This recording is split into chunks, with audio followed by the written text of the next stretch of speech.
पवन सिंह, खेसारी लाल यादव, टुनटुन यादव, नमस्ते प्रणाम सत श्री अकाल। आप कैसन बानी जी आप सब?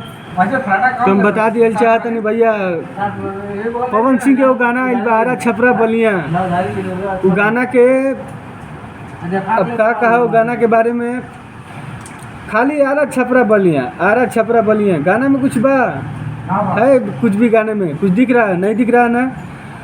बताइए। खाली आरा छपरा बलिया इचनौआ वाला माइटर मेरे को लग रहा है कि चल रहा है। तो अरे कुछ अच्छा बनाइए, अच्छा सुनाइए। पब्लिक अच्छा सुनना चाहती है, अच्छा देखना चाहती है।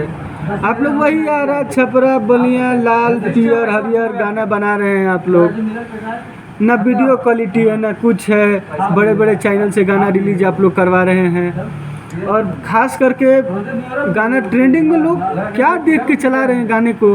क्या है उस गाने में, क्या मिल रहा देख के आदमी को, पब्लिक को समझ में नहीं आ रहा। और एक चीज़ और बता देना चाहते हैं कि कुत्ता वाला वीडियो आया है, आप लोग वीडियो के देखिए, बहुत मज़ा आएगा।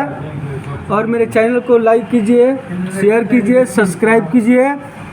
हम अच्छा वीडियो आप लोग के लिए बनाते रहेंगे।